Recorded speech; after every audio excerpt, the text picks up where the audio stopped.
بسم الله الرحمن الرحيم. إن الحمد لله نحمده ونستعينه ونستغفره ونعوذ بالله من شرور أنفسنا وسيئات أعمالنا. من يهده الله فلا مضل له ومن يضلل فلا هادي له. وأشهد أن لا إله إلا الله وحده لا شريك له وأشهد أن محمدا عبده ورسوله. يا أيها الذين آمنوا اتقوا الله حق تقاته ولا تموتن إلا وأنتم مسلمون. يا أيها الناس اتقوا ربكم الذي خلقكم من نفس واحدة وخلق منها زوجها وبث منهما رجالا كثيرا ونساء واتقوا الله الذي تساءلون به والأرحام إن الله كان عليكم رقيبا. يا أيها الذين آمنوا اتقوا الله وقولوا قولا سديدا يصلح لكم أعمالكم ويغفر لكم ذنوبكم ومن يطع الله ورسوله فقد فاز فوزا عظيما. أما بعد فإن خير الحديث كتاب الله وخير الهدي هدي محمد صلى الله عليه وسلم وشر الأمور محدثاتها وكل محدثة بدعة وكل بدعة ضلالة وكل ضلالة في النار.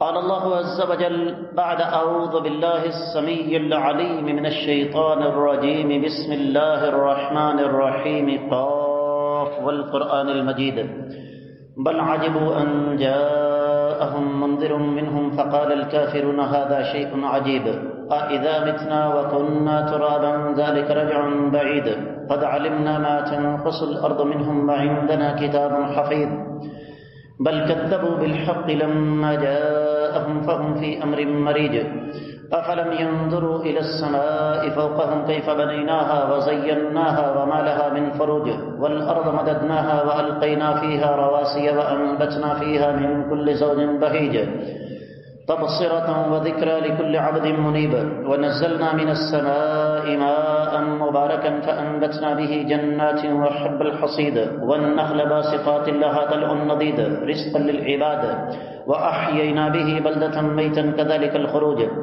كذبت قبلهم قوم نوح وأصحاب الرس وثمود وعاد وفرعون وإخوان لوط وأصحاب الأيكة وقوم تبع كل كذب الرسل فحق وعيد أفعينا بالخلق الأول بل هم في لبس من خلق جديد ولقد خلقنا الإنسان ونعلم ما توسوس به نفسه ونحن أقرب إليه من حبل الوريد إذ يتلقى المتلقيان عن اليمين وعن الشمال قعيد ما يلفظ من قول إلا لديه رقيب عتيد وجاءت سكرة الموت بالحق ذلك ما كنت منه تحيد ونفخ في الصور ذلك يوم الوعيد وجاءت كل نفس معها سائق وشهيد لقد كنت في غفلة من هذا فكشفنا عنك غطاءك فبصرك اليوم حديد وقال قرينه هذا ما لدي عتيد ألقيا في جهنم كل كفار عنيد مناع للخير معتد مريب الذي جعل مع الله إلها آخر فألقياه في العذاب الشديد قال قرينه ربنا ما أطغيته ولكن كان في ضلال بعيد قال لا تختصموا لدي وقد قدمت إليكم بالوعيد ما يبدل القول لدي وما أنا بظلام للعبيد يوم نقول لجهنم هل امتلأت وتقول هل من مزيد وأصلفت الجنة للمتقين غير بعيد هذا ما توعدون لكل أواب حفيظ من خشي الرحمن بالغيب وجاء بقلب منيب ادخلوها بسلام ذلك يوم الخلود لهم ما يشاءون فيها ولدينا مزيد وكم أهلكنا قبلهم من قرن هم أشد منهم بطشا فنقبوا في البلاد هل من محيص إن في ذلك لذكرى لمن كان له قلب أو ألقى السمع وهو شهيد ولقد خلقنا السماوات والأرض وما بينهما في 6 أيام وما مسنا من لغوب فاصبر على ما يقولون وسبح بحمد ربك قبل طلوع الشمس وقبل الغروب ومن الليل فسبحه وأدبار السجود واستمع يوم ينادي المناد من مكان قريب يوم يسمعون الصيحة بالحق ذلك يوم الخروج إنا نحن نحيي ونميت وإلينا المصير يوم تشقق الأرض عنهم سراعا ذلك حشر علينا يسير نحن أعلم بما يقولون وما أنت عليهم بجبار فذكر بالقرآن من يخاف وعيد. معزز خواتین و حضرات، میں سب سے پہلے اپنے آپ کو اور اس کے بعد آپ سب کو اللہ تعالیٰ سے ڈرنے کی تلقین کرتا ہوں۔ جو انسان اللہ تعالیٰ سے ڈر جاتا ہے، رب کائنات کی طرف سے اس پر ان گنت لا تعداد بے شمار نعمتوں کا نزول ہوتا ہے، اور ان نعمتوں میں سے ایک بڑی ہی اللہ کی عظیم نعمت اعتماد بھی ہے۔ میں نے یہ چند جملے آپ کی خدمت میں اس لیے رکھے کہ آج رب کائنات کی توفیق سے 23 رجب 1443 ہجری 25 فروری 2022 عیسوی ہے، اور ہمارا آج کا موضوع رب کائنات کی ایک گم ہوتی ہوئی عظیم نعمت اعتماد۔ اس لفظ کو مختلف انداز سے بیان کیا جاتا ہے۔ مثلا اعتماد اگر اللہ تعالیٰ کی ذات پر ہو تو توکل اور یقین بن جاتا ہے۔ اعتماد اگر کائنات کے امام صلی اللہ علیہ وسلم پر ہو تو یہ ایمان بن جاتا ہے۔ اعتماد اگر دوسروں پر ہو تو یہ بھروسہ بن جاتا ہے، اور اگر اعتماد اپنی ذات پر ہو تو اسے خود اعتمادی یا انگریزی زبان میں سیلف کانفیڈنس کہا جاتا ہے۔ اس موضوع کو میں نے منتخب کیوں کیا؟ جس طرح کہ آپ نے سنا، یہ اعتماد رب کائنات کی عظیم ترین نعمت ہے، لیکن بڑی تیز رفتاری کے ساتھ یہ نعمت ہم سے چھنتی جا رہی ہے۔ ہم جب انسانی تاریخ کا جائزہ لیتے ہیں تو ہمارے سامنے عجیب و غریب دروازے کھلتے ہیں، اور انسان حیران پریشان رہ جاتا ہے کہ وہ ہستیاں جنہیں آج ہم یاد کر کے اپنا ایمان تازہ کرتے ہیں، ان کا اعتماد اللہ پر، نبی علیہ الصلوۃ والسلام پر، ایک دوسرے پر یا اپنی ذات پر کیسا تھا، اور آج ہم کس مقام پر کھڑے ہیں۔ سورہ طلاق 2 اور 3 آیت مبارکہ رب کائنات فرماتے ہیں وَمَن يَتَّقِ اللَّهَ يَجْعَل لَّهُ مَخْرَجًا وَيَرْزُقْهُ مِنْ حَيْثُ لَا يَحْتَسِبُ وَمَن يَتَوَكَّلْ عَلَى اللَّهِ فَهُوَ حَسْبُهُ إِنَّ اللَّهَ بَالِغُ أَمْرِهِ قَدْ جَعَلَ اللَّهُ لِكُلِّ شَيْءٍ قَدْرًا۔ اور چوتھی آیت مبارکہ میں فرمایا وَمَن يَتَّقِ اللَّهَ يَجْعَل لَّهُ مِنْ أَمْرِهِ يُسْرًا۔ قرآن مجید کا اسلوب ہمیشہ سے تربیتی اور اصلاحی رہا ہے، اور یہاں بھی قرآن نے اللہ پر بھروسے کی بات بعد میں کی۔ سب سے پہلے انسانی تاریخ کی جو اساس اور بنیاد ہے، انسانی زندگی کی جو اساس اور بنیاد ہے، اللہ تعالیٰ نے وہ بیان فرمائی، اور وہ بنیاد کیا ہے؟ اللہ تعالیٰ کا ڈر اور اللہ تعالیٰ کا خوف۔ تو فرمایا جو اللہ تعالیٰ سے ڈر جاتا ہے، رب کائنات اس کے لیے ہر مصیبت، ہر تنگی سے نکلنے کے راستے پیدا کر دیتے ہیں، اور اس کو وہاں سے نعمتیں عطا فرماتے ہیں۔ یہاں رزق سے مراد نعمتیں ہیں، اس کو وہاں سے نعمتیں عطا فرماتے ہیں جہاں سے انسان سوچ بھی نہیں سکتا۔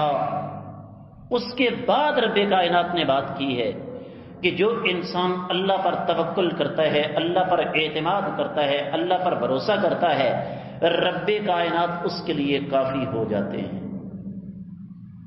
اور چوتھی آیت مبارکہ میں فرمایا جو انسان اللہ تعالیٰ سے ڈر جاتا ہے، اللہ ملک العلام رب ذوالجلال والاکرام اس کے لیے زندگی کے ہر قدم پر آسانی پیدا فرما دیتے ہیں۔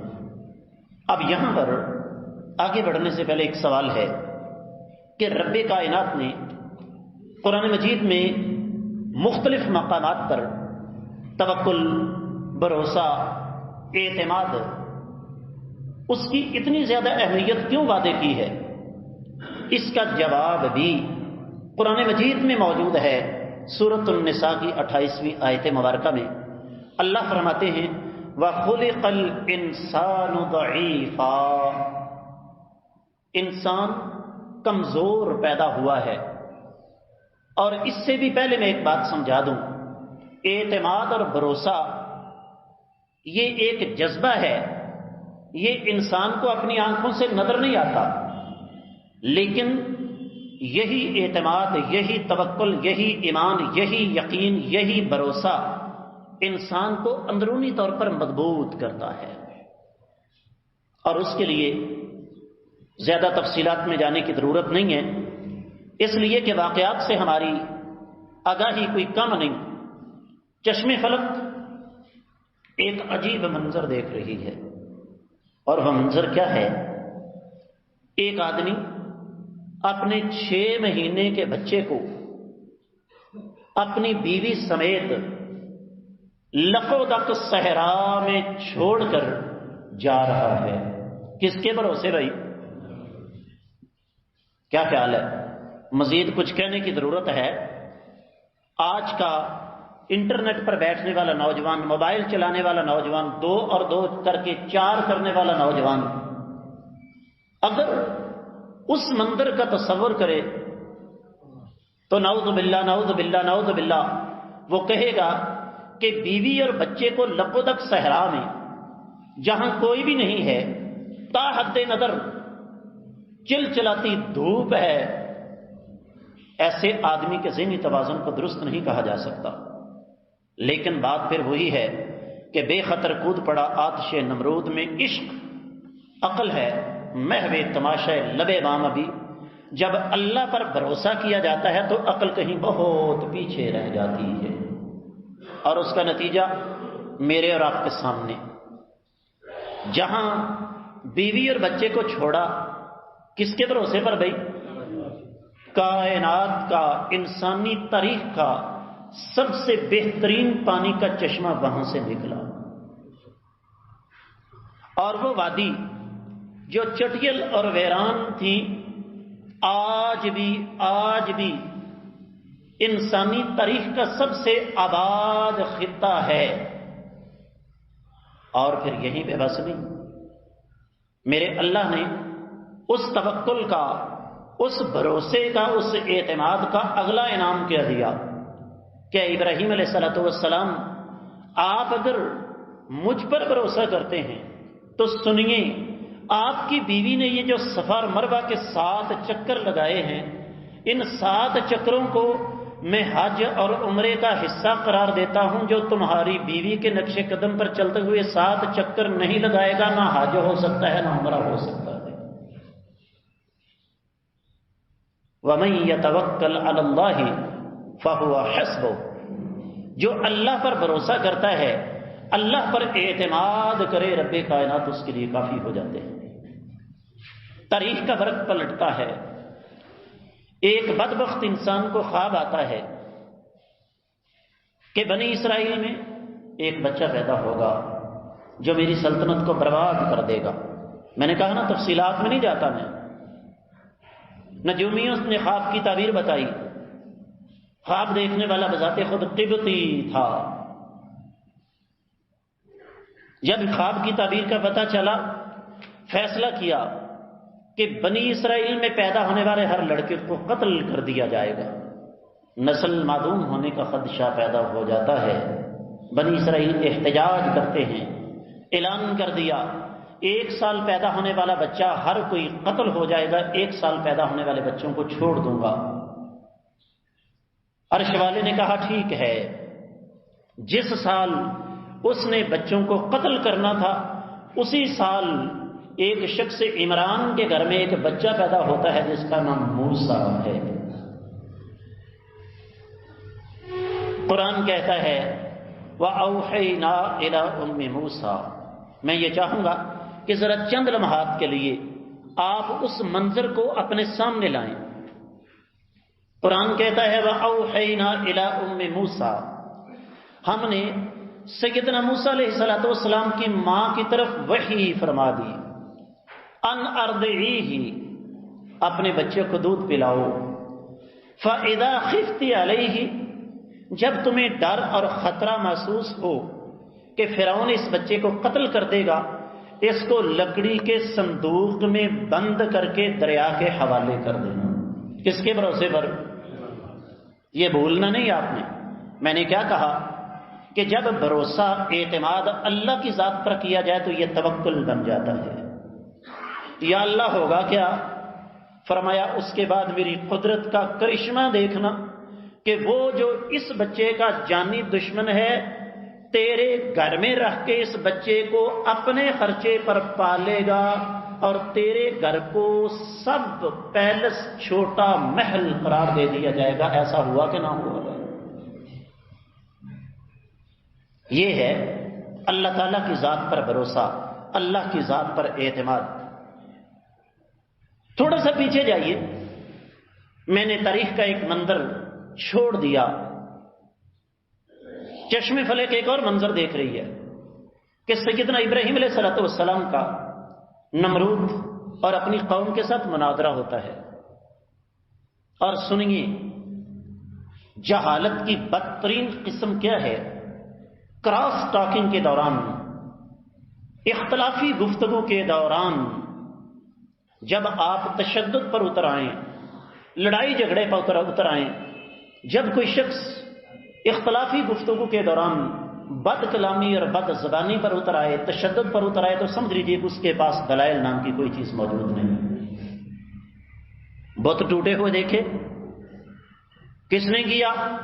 ابراہیم علیہ السلام، وہی یہ کام کر سکتا ہے۔ کہا ابراہیم تم نے یہ کام کیا؟ کہا پاگلو، معبود تمہارے، پوجا تم ان کی کرتے ہو اور پوچھ مجھ سے رہے ہو۔ اُفٍ لَکُمْ وَلِمَا تَعْبُدُونَ مِن دُونِ اللَّهِ، توفہ ہے تم پر بدبختو، تمہیں شعور ہی نہیں۔ مہینوں کے حساب سے نہیں، سال ہر سال ایندھن اکٹھا ہوتا رہتا ہے، آگ کے شعلے اس قدر بلند ہیں کہ اوپر سے کوئی پرندہ بھی گزر نہیں سکتا۔ ابراہیم علیہ السلام کو اس آگ کے حوالے کر دیا گیا، عرش سے ایک آواز آئی یا نار کونی بردن وسلاما علی ابراہیم، اے آگ ٹھنڈی ہو جا اور سلامتی والی ہو جا، تیری فطرت ہر چیز کو جلا کر خاک کر دینا ہے، لیکن آج تو اپنی فطرت تبدیل کر لے گی، کیونکہ اللہ کا حکم جب آ جائے تو چیزیں اپنی فطرت تبدیل کر دیا کرتی ہیں۔ جو میرے اوپر بھروسہ کرے، میرے اوپر اعتماد کرے، آگ بھی اس کے لیے گلزار بن جایا کرتی ہے۔ منظر تھوڑا سا آگے بڑھتا ہے، مینا کا میدان ہے، اللہ تعالیٰ سب کو وہ میدان دیکھنے نصیب فرما دے۔ ایک باپ اللہ کے حکم پر اپنے بیٹے کو لٹا کے اس کی گردن پر چھری چلانے کی تیاری کر رہا ہے۔ میں ایک بار پھر عرض کر دوں کہ یہ باتیں انسانی عقل سے ماورا ہیں، یہاں عقل بہت پیچھے رہ جاتی ہے۔ چھری کا کام کیا ہے بھائی؟ کاٹنا، کیا کاٹا؟ نہیں۔ کس لیے؟ بات پھر وہی ہے، جہاں اللہ کا حکم آ جائے اور ابراہیم علیہ السلام اپنے بیٹے کو ذبح کرنے کے لیے تیار ہو گئے ہیں، کس کے بھروسے پر؟ آگے بڑھ جائیے، پنجابی زبان میں کہتے ہیں 100 گز رسا تے سرے تے گنڈ۔ تذکرہ کرتے ہیں کائنات کے امام محمد الرسول اللہ صلی اللہ علیہ وسلم کا۔ شہر ہے مکہ، اور میرے آقا علیہ السلام نے اس مکہ شہر میں ایک اعلان کیا ہے، یا ایھا الناس، اے لوگو، قولوا لا الہ الا اللہ، اپنی زبانوں سے اس بات کا اقرار کر لو کہ اللہ کے سوا کوئی بھی لائق عبادت، تفلحون، دنیا اور آخرت کی کامیابیاں تمہارے قدموں کی خاک بن جائیں گی۔ اور یہ اعلان اس معاشرے میں کیا میرے آقا علیہ الصلوۃ والسلام نے جہاں پر یہ اعلان ایک اعلان نہیں ہے بلکہ جرم عظیم تصور کیا جاتا ہے۔ اور یاد رکھیے، انسانی تاریخ کا سب سے بڑا جرم ہی یہی رہا ہے ہر دور میں کہ لوگوں انسانوں کی غلامی چھوڑ کر، غیر اللہ کی غلامی چھوڑ کر، غیر اللہ کی عبادت چھوڑ کر ایک اللہ کی طرف آ جائے۔ میرے آقا علیہ الصلوۃ والسلام کا فرمان اچھی طرح ذہن نشین کر لیجئے، 2 حدیثیں یہاں سناؤں گا۔ پہلی حدیث فرمایا افضل الذکر لا الہ الا اللہ، انسانی تاریخ کا سب سے زیادہ فضیلت والا ذکر کون سا ہے بھائیو؟ کوئی مشکل ہے؟ اور دوسری حدیث فرمایا من کان آخر کلامہ لا الہ الا اللہ دخل الجنہ، جس انسان کی زبان سے آخری کلمات نکلے لا الہ الا اللہ، رب کائنات اس سے فوت ہونے کے بعد جنت میں داخل کر دیں گے۔ یہاں پر ایک سوال ہے کہ جب یہ الفاظ کہنے سے جنت مل جاتی تھی، ابو جہل، ابو لہب، عتبہ، عتیبہ، شیبہ، ولید بن مغیرہ، یہ مکہ کے بڑے بڑے سردار، امیہ بن خلف، ان ظالموں نے کائنات کے امام صلی اللہ علیہ وسلم اور آپ علیہ الصلوۃ والسلام کے صحابہ کی زندگی اجیرن کر کے رکھ دی، اس قدر مجبور کیا کہ میرے آقا علیہ الصلوۃ والسلام پہلے طائف، اس کے بعد مدینہ جاتے ہیں۔ میرے آقا علیہ الصلوۃ والسلام کے صحابہ کبھی حبشہ جاتے ہیں، کبھی مدینہ کا رخ کرتے ہیں۔ انہوں نے پھر کلمہ کیوں نہیں پڑھا؟ سن لیجئے، عرب قرآن کو سمجھتے تھے، عربی ان کی مادری زبان تھی، اور اگلا جملہ نوٹ کیجئے، وہ اپنی زبان کے دھنی تھے۔ ہماری تو بدبختی ہے نا، ایک دن میں 50 بیان دینا۔ ان کو اس بات کا علم تھا کہ جب ہم نے اپنی زبان سے لا الہ الا اللہ کہہ دیا تو غیر اللہ کی عبادت ترک کرنا پڑے گی۔ خیر، بات لمبی نہ ہو جائے، مجھے محدود وقت میں اپنے موضوع کو سمیٹنا ہے۔ میرے آقا علیہ الصلوۃ والسلام نے یہ کہہ کر کہ اے لوگو اس بات کا اقرار کر لو کہ اللہ کے سوا کوئی لائق عبادت نہیں، یوں سمجھ لیجئے کہ بھیڑوں کے چھتے میں ہاتھ ڈال دیا۔ اور وہ اہل مکہ جو اقرار کرتے تھے کہ اللہ تعالی کی اس زمین پر محمد الرسول اللہ صلی اللہ علیہ وسلم سے سچا انسان ہم نے کوئی نہیں دیکھا، اللہ کی اس زمین پر ہم نے محمد الرسول اللہ صلی اللہ علیہ وسلم سے زیادہ امانت دار ایماندار شخص کوئی نہیں دیکھا، سارے کے سارے دشمن ہو گئے۔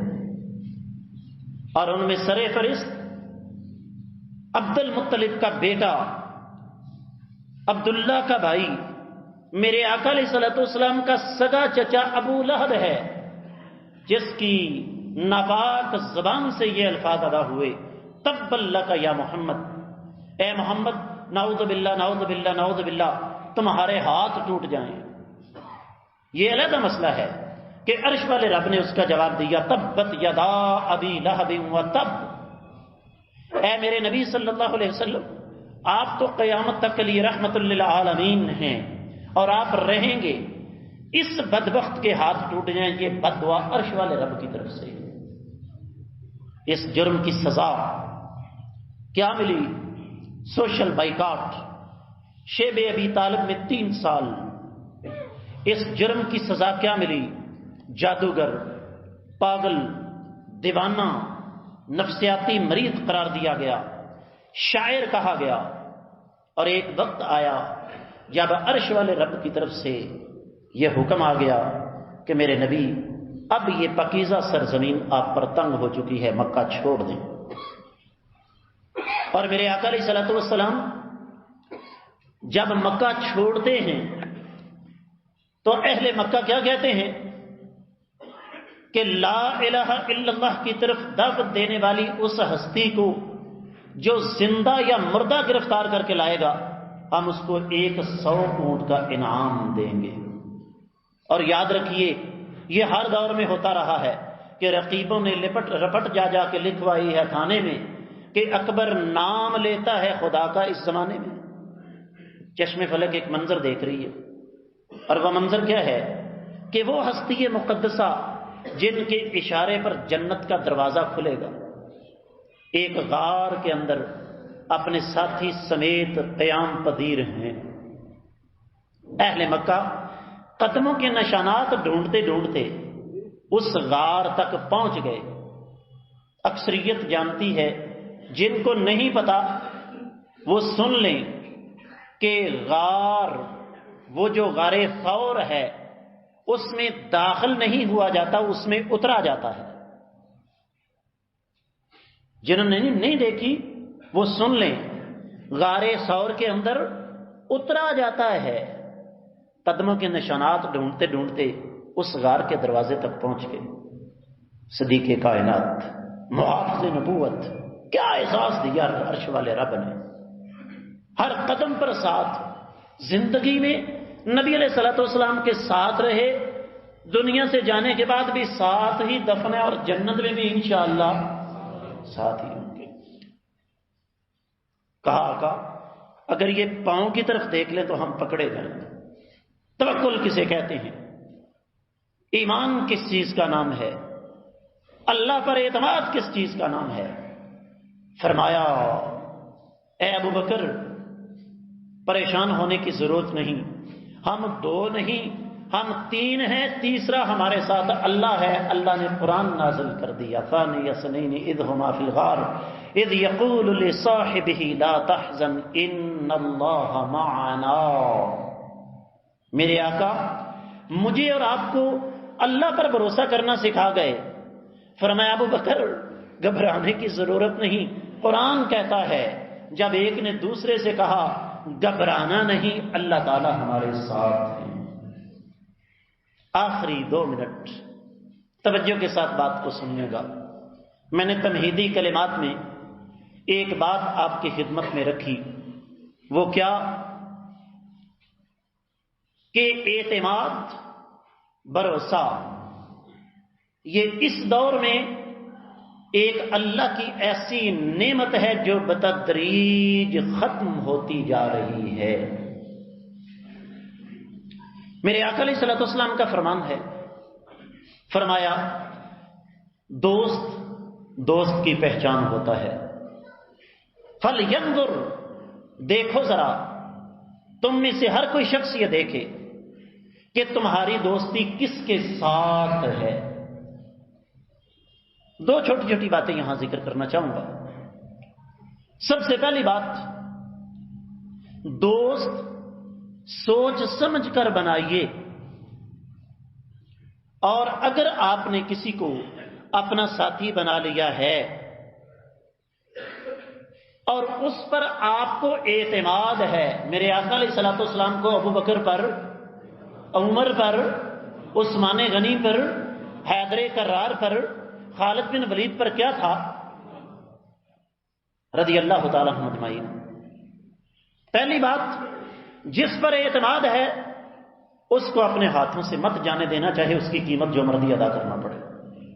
اور آخری جملہ عرض کر رہا ہوں، زندگی میں کوشش کیجئے کہ اگر کسی نے آپ پر اندھا دھند اعتماد کیا ہے تو ثابت نہ کیجئے کہ تم واقعی اندھے ہو، جتنی مرضی قیمت ادا کرنا پڑے اس کے اعتماد کو ٹھیس نہیں پہنچنی چاہیے۔